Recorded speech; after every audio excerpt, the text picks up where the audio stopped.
నమస్తే అండి, welcome back to my channel. 2024 July 6వ తేదీ నుంచి మనకి గుప్త నవరాత్రులు లేదా వారాహి నవరాత్రులు ప్రారంభమవుతున్నాయి. మనకి జూలై 6 నుంచి 15వ తేదీ వరకు మనకి ఈ గుప్త నవరాత్రులు ఉంటాయి. ఈ నవరాత్రుల్లో వారాహిదేవిని ఆరాధిస్తే చాలా మంచిది. మనకి ఏ కోరిక ఉన్నా ఆ కోరిక తీరుతుంది, ఇంట్లో అంత శుభం జరుగుతుంది అంటారు.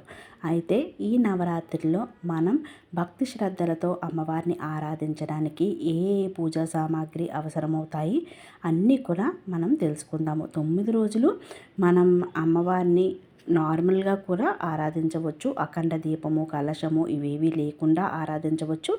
లేదు అంటే ఇవన్నీ పెట్టుకొని కూడా ఆరాధించవచ్చు. ఇక వీడియోలోకి వెళ్ళిపోదాం. ముందుగా మనకి ఆసనం కావాలి, పీట. ఇది అమ్మవారికి వేసి మనం పూజ చేసుకోవడానికి. నవరాత్రులు కదండి, 9 రోజులు పీట పైన అమ్మవారిని పెట్టి పూజిస్తే చాలా మంచిది. ఇక మనం కూర్చోడానికి ఒక చిన్న సాప కానీ లేదా క్లాత్ కానీ తీసుకోవాలి. ఇవైతే బ్లౌజ్ పీసెస్ అన్నమాట. మనం పీట పైన వేసుకోవడానికి కొత్త చీర కానీ బ్లౌజులు కానీ ఇలాంటివి ఏమున్నా సరే పీట పైన ఎరుపు రంగు, పసుపు రంగు, పచ్చ రంగు ఏ రంగు అయినా పర్వాలేదు. ఇక అమ్మవారి ఫోటో. చాలామంది విగ్రహం పెట్టుకోకూడదు అమ్మవారిది అంటున్నారు. అది మీ ఇష్టము, కానీ ఫోటోనైతే పెట్టుకోవచ్చు. ఒకవేళ ఫోటో లేకపోతే ప్రింట్అవుట్ తీయించి ఫోటో చేసుకోవచ్చు అన్నమాట. తర్వాత పూజ అనంతరం 9 రోజుల తర్వాత మనం అమ్మవారిని నీటిలో కలపవచ్చు, అలా కూడా చేసుకోవచ్చు. లేదు అంటే అమ్మవారు అందరూ ఒకటే కనుక దుర్గమ్మవారు, లలితాదేవి ఇలా ఏ ఫోటో ఉన్నా పెట్టుకోవచ్చు. అమ్మవారి కోసం అయితే నేను గాజుల మాల కూడా తీసుకున్నాను. ఒకవేళ గాజుల మాల లేదు అనుకుంటే ఏమి బాధపడద్దు, ఏవి ఉంటే వాటితోనే అమ్మను ఆరాధించవచ్చు. మనం పెద్ద గాజులు ఉంటాయి కదా, అవి కూడా అమ్మవారికి మాలగా చేసి వేసుకోవచ్చు. ఇక నిత్యం పూజ చేసుకోవడానికి విఘ్నేశ్వరుణ్ణి, అదేవిధంగా లక్ష్మీ అమ్మవారి విగ్రహాన్ని తీసుకున్నాను ఇక్కడ నేను. మీ దగ్గర వారాహి అమ్మవారి విగ్రహం ఉంటే అది కూడా పెట్టుకోవచ్చు. ఇక పూజా సామాగ్రి, నిత్య దీపారాధనకి దీపపు కుందులు, అదేవిధంగా ధూపము, గంట, పంచపాత్ర, 2 పంచపాత్రలు ధరలు తీసుకోవాలి. ఒకటి మనకి, ఒకటి అమ్మవారికి షోడశోపచార పూజ చేసుకోవడానికి, మంగళహారతికి, మరియు పంచగవ్య దీపాలన్నమాట. ఈ పంచగవ్య దీపాలతో దీపారాధన చేస్తే హోమం చేసిన ఫలితం కలుగుతుంది. ప్రత్యేకించి నవరాత్రుల్లో ఈ పంచగవ్య దీపాలు చాలా మంచివన్నమాట. తర్వాత ఇక్కడ పసుపు కొమ్ములు. ప్రతి అమ్మవారికి అంటే నవరాత్రులు మనకి 4 ఉన్నాయి కదండి, ప్రతినిత్యం అమ్మవారికి పసుపు కుంకాలు అంటే చాలా ఇష్టం. అందువల్ల పసుపు కొమ్ములు పెడితే చాలా మంచిది. ఇక దీపారాధన కోసం మనకు కావాల్సింది ఏంటి? ఆవు నెయ్యి, నువ్వుల నూనె ఏది ఉంటే అదే చేసుకోవచ్చు. మనం నిత్యం హారతిస్తాం కదా, హారతి బిళ్ళలు, పసుపు, కుంకుమ.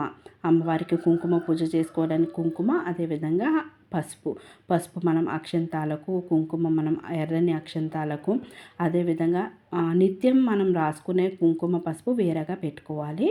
అగరబత్తి, ఒత్తులు ఎరుపు రంగు చేసుకుంటాను నేను ఇంట్లోనే, కొనుక్కోనమాట. అందుకని తెల్లని ఒత్తుల్ని ఎరుపుగా చేసుకొని పెట్టుకుంటాను అమ్మవారికి అప్పటికప్పుడే. ధూపం వేయడానికి ధూపం కడ్డీలు, అదేవిధంగా నిత్యం మనం తాంబూలం పెడతాం కదా, పసుపు కుంకుమ, రోజు వాటర్ అమ్మవారికి నిత్యం పసుపు కలుపుతాం కదా, రోజు వాటర్తో పసుపు కలిపితే మంచి సువాసన భరితంగా ఉంటుంది. ఇక అష్టగంధము, నార్మల్ గంధము, అమ్మవారి పూజలో గంధం కూడా ఉపయోగిస్తామన్నమాట. ఇవన్నీ కూడా మనకి పూజా సామాగ్రి. మనకి కావాలి అంటే అమ్మవారికి నైవేద్యాల్లోని పచ్చకర్పూరం కూడా తెచ్చుకోవచ్చు. ఇదైతే ఆవు నెయ్యి దీపారాధనకి.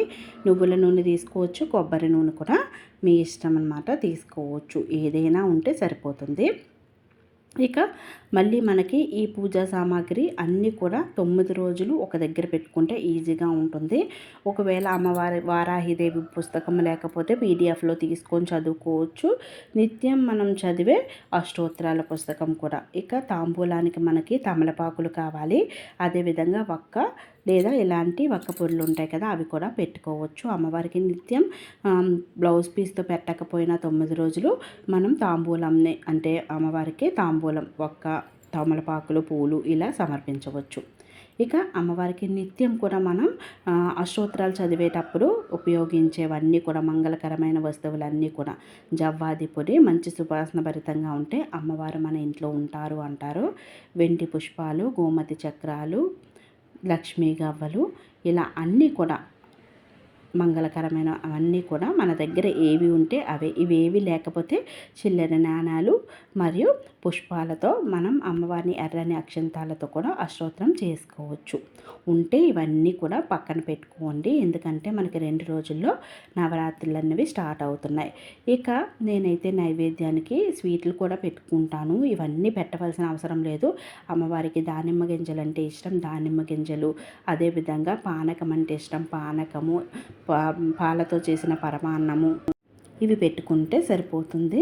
నేనైతే పళ్ళు, అదేవిధంగా కొబ్బరికాయలు, అరటిపళ్ళు మాత్రం అమ్మవారికి పూజ చేసే ముందు తెప్పిస్తాను.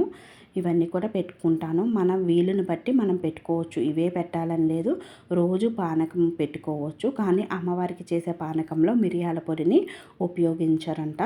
తర్వాత అమ్మవారికి వేయడానికి పూలమాలలు, పూలు ఇవే పెట్టాలని లేదు, ఎందుకంటే అమ్మవారు భూదేవి. అందువల్ల అమ్మవారికి ఏ పుష్పాలైనా సమర్పించవచ్చు, ఇవే పెట్టాలని లేదు.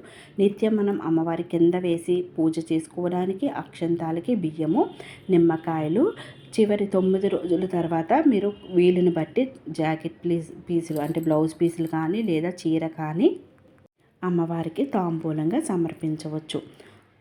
లేదు ఇవేవీ లేకపోతే మంగళకరంగా 2 గాజులు, తమలపాకులు, అరటిపళ్ళు ఇవి కూడా అమ్మకు సమర్పించవచ్చు.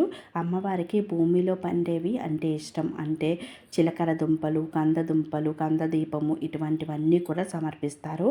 ఈ 9 రోజులు యథాశక్తి నియమ నిష్టలతో పూజ చేస్తే అమ్మవారి అనుగ్రహం తప్పకుండా మన అందరిపైన ఉంటుంది. మీ అందరూ కూడా వీలుని బట్టి అమ్మవారిని ఆరాధించండి. లేదు అంటే ఏదైనా అమ్మవారి ఆలయానికి ఈ 9 రోజులు దర్శనం చేసుకోండి. పూజా విధానం వీడియో నెక్స్ట్ వీడియో అయితే అప్లోడ్ చేస్తాను. ఈ వీడియో నచ్చినట్టయితే లైక్ చేసి షేర్ చేయండి. ఇప్పటి వరకు సబ్స్క్రైబ్ చేసుకోకపోతే ప్లీజ్ సబ్స్క్రైబ్ చేసుకోండి. మరొక మంచి వీడియోతో మళ్ళీ కలుద్దాము. వారాహి అమ్మ అనుగ్రహం మనందరిపైన ఉండాలి అని మనస్ఫూర్తిగా కోరుకుంటున్నాను.